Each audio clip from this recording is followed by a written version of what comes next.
कैराना शामली से देखी सनी सैनी की रिपोर्ट। अवैध संबंधों में नाकाम रहे ससुर ने ही कर दी पुत्र वधू की हत्या। पोस्टमार्टम के बाद और पुलिस की जांच में खुला राज। ससुर ने असामयिक मौत का रच दिया था नाटक। बाद में मृतका के भाई की तहरीर पर लिखा गया दहेज हत्या का मुकदमा। पिता पुत्र गिरफ्तार। शामली के कैराना देहात में करीब 65 वर्ष के एक व्यक्ति ने रात के समय अपनी पुत्र वधू से अवैध संबंध बनाने में नाकाम रहने पर गला दबाकर उसकी हत्या कर दी। इतना ही नहीं, उसके शव को खाट पर लेटाकर कंबल ओढ़ा दिया और बड़ी होशियारी से अंदर की कुंडी लगा दी और सुबह उठकर असामयिक मौत का नाटक रचते हुए वेल्डर को बुलाकर गेट कटवाया। और मौके पर पहुंची पुलिस ने पोस्टमार्टम कराने से ससुर व मायके वालों के इनकार कर दिया, मगर पुलिस ने पोस्टमार्टम कराया तभी इस मामले से सच्चाई का पर्दा उठा और पुलिस ने ससुर और उसके पति यानी बाप बेटे को गिरफ्तार कर लिया। पुलिस अधीक्षक एनपी सिंह व आरोपी ससुर ने प्रेस वार्ता के दौरान पत्रकारों को बताया कि कैराना कोतवाली के गांव इस्सोपुर खुरगान में 14 फरवरी की रात विवाहिता मशकुरा पत्नी सलमान की संदिग्ध परिस्थितियों में मौत हो गई थी। विवाहिता के ससुर अब्बास तथा पति सलमान तथा अन्य कई लोग पोस्टमार्टम का विरोध कर रहे थे, मगर पुलिस ने उस समय पोस्टमार्टम कराया था जिसमें हत्या का कारण गला दबाकर आया और पुलिस की जांच में जो मामला आया हुआ बड़ा ही चौंकाने वाला था। करीब 65 वर्षीय अब्बास पुत्र बासा और मशकुरा 28 वर्ष घर में दोनों ही रहते थे। पति सलमान पंजाब में नौकरी करता था।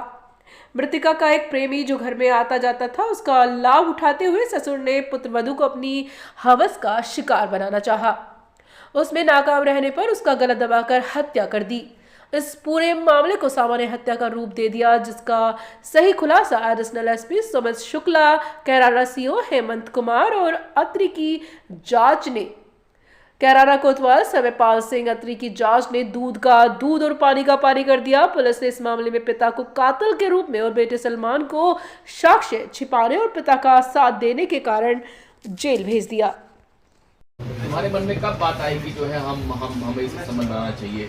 तुमने कब कहा उसे जावे से कि वो है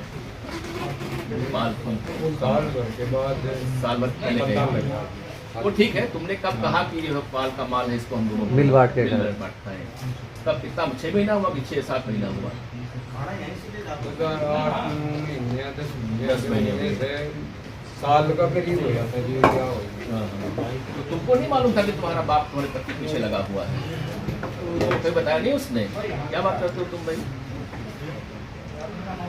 भाई तुम्हारे घर में ये बुला रहा तुम उसके प्रेमी को बार बार, तुमको नहीं बताया? मोहल्ले वाला बताया कि जो है ये तुम्हारे पति के पीछे लगा हुआ, ये वो बुलाता उसी बहाने से उसको।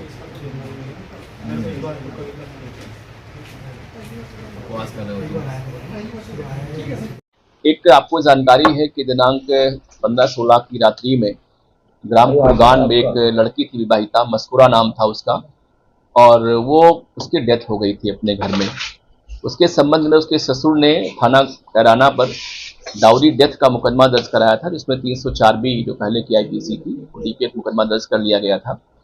और लेकिन पुलिस को हमारे पहले से डाउट था कि यह हत्या प्रतीत हो रही है और इन लोगों ने प्रयास किया कि इसका पोस्टमार्टम न होने पाए, बल्कि जो ससुर था अब्बास, उसने जो महिला लड़की थी, जो महिला थी उसकी बहू थी, उसके परिजन को इस ढंग से सेट किया था कि जिससे वो लोग भी जिद पड़ गए कि पोस्टमार्टम नहीं कराएंगे। लेकिन चूंकि अननेचुरल डेथ थी तो हम लोगों ने उसका पोस्टमार्टम अनिवार्यतः कराया और पोस्टमार्टम रिपोर्ट आने के बाद लगभग घटना खुलसी गई। उसमें इसकी मौत नहीं बल्कि हत्या हुई थी और स्ट्रैंगुलेशन उसमें पोस्टमार्टम रिपोर्ट में आया था। इसमें हमारे एसएसपी साहब सुमित शुक्ला जी, हमारे जो सीओ कैराना हेमंत है, एसएचओ कैराना समयपाल की टीम ने काफ़ी अच्छा काम किया इसमें और गहराई से इसकी छानबीन की। जानकारी ये हुई कि ये जो मृतका है इसकी शादी लगभग 2 साल पहले हुई थी उसी घर में और उसके एक छोटा सा बच्चा 3 महीने का है। उसका पति पंजाब कमाता, आता नहीं यहाँ पे। उसका ससुर जो था वो अब्बास, उसकी पत्नी की डेथ हो चुकी है और ये इसकी निगाह अपनी बहू पर थी कि इसके साथ हमारे संबंध बनने चाहिए। इसने शादी के पश्चात उसके विश्वास में लिया और इसने उसके प्रेमी का नाम पूछा। उसने बता दिया कि प्रेमी हमारा फला जावेद नाम का आदमी है जो कैराना में रहता है, और इसने उसको उत्साहित किया कि तुम उस प्रेमी को बुलाओ, उससे मुलाकात करती रहो, तुम्हारा पति रहता है तो परेशान रहती होगी। ये इसके दिमाग में वो सातत प्लान था कि इसके प्रेमी को बुला के पहले हम ब्लैकमेल करेंगे दोनों को, जिससे हमारे संबंध में इससे बन जाए। प्रेमी तो आता रहा, ये लाता रहा, मिलवाता रहा अपनी बहू से, उसको बाहर निकालता रहा, लेकिन उसकी बहू उसके साथ संबंध होने को तैयार नहीं हुई। उस दिन भी इसने बुलवाया था अपनी बहू से उसके प्रेमी को, जावेद को, और जावेद से इसने कहा भी कि ये चूंकि पाल का माल है, इसके साथ हम लोग मिल बैठ के खाएंगे, लेकिन जावेद भी तैयार नहीं हुआ। रात को करीब 2 बजे के आसपास इसने अपना एक कांटे से उसके दरवाजे को खोला जहां बहू सो रही थी। रात में गया इसने और उसके संग जल्दबाजी करते हुए सहवास करने का प्रयास किया। वो नाराज हो गई, उसको उसने लात मार दिया और ये गुस्से में आखिरकार उसकी हत्या कर दी। और बाद में फिर बाहर निकल के उसी तार से इसने गेट को अंदर से बंद कर दिया, जिससे कि पूरे मामले को आत्महत्या का स्वरूप दे दिया जाए। उसने बहुत ही प्रयास किया कि पूरा मामला सुसाइड का है और केवल 30/4 का मुकदमा इसमें दर्ज किया जाए, लेकिन चूंकि बहुत ही गहराई से इसमें जांच हुई और ये पूरा मामला निकल के आया है। अभी तक की जांच में पूरे में मुख्य हत्यारा ससुर इसका अब्बासी है। और चूंकि ये रात को 2:30 बजे अपने बेटे से पंजाब बात किया, उसको जानकारी हो गई थी कि जो है इसमें हमारी पत्नी की इसने हत्या कर दिया है, लेकिन पिता के प्रेम में इसने पुलिस को नहीं बताया, अतः इसके आरोप में वो भी जेल भिजवाया जा रहा है।